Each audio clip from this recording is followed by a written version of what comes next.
পানি দূষণের মূল কারণ হচ্ছে আপনার হচ্ছে এই যে বর্জ্য ব্যবস্থাপনা। আমাদের যে ইডি প্ল্যানগুলো আছে সেগুলো সঠিকভাবে কাজ করছে না।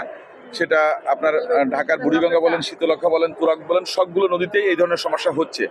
আমরা ইতিমধ্যে কয়েকটা উদ্যোগ নিয়েছি, যেমন আমরা দায়িত্ব নেওয়ার পরপরই আমাদের যতগুলো পাওয়ার প্ল্যান্ট আছে সবগুলোকে আমরা অনলাইনে ট্র্যাকিংয়ে নিয়ে আসছি, যে তারা ইটিপি এটিপি তারা মেনটেন করছে কিনা।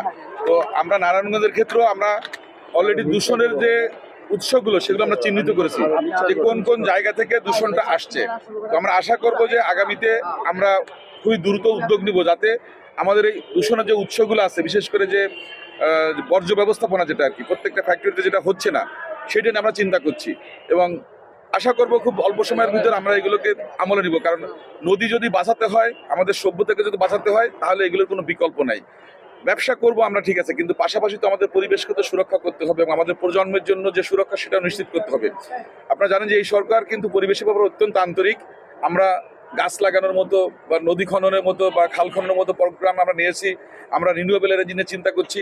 সুতরাং পরিবেশ সুরক্ষার জন্য বা আমাদের প্রকৃতিভাবে যে সমাধানগুলো আছে সেগুলোর জন্য আমরা অত্যন্ত আন্তরিক।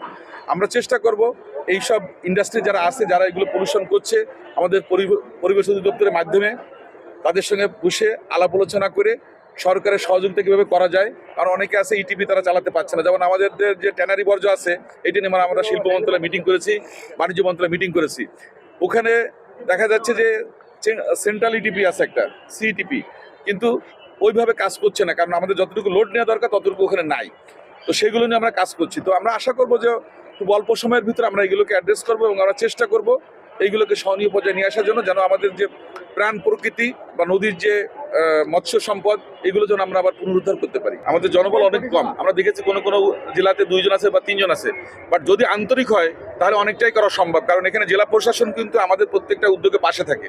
যেমন আমি মাঝে আমাদের দেবিদারে আমাদের মাননীয় এমপি একটা কথা বলেছিল, ওখানে আমি চিটাগং বিভাগের কমিশনার, ওখানে জেলা প্রশাসন, ওখানকার পুলিশ প্রশাসন এবং আমাদের যারা ছিল সবাইকে মিলে আমরা ওখানে কাজ করেছি। তো যদি আমরা প্রশাসনের সাথে সমন্বয় করি তাহলে এই ধরনের দায়িত্ব জ্ঞানহীন কথাবার্তা কেউ বলবে না। আমাদের কথা হচ্ছে যে পরিবেশ সুরক্ষার জন্য আমাদের কাজ করতে হবে। এখানে এক্সকিউজ দিয়ে বা এখানে দুর্বলতা প্রকাশ করে কোনো লাভ নেই। আমরা এটা আস্তে আস্তে চিহ্নিত করব।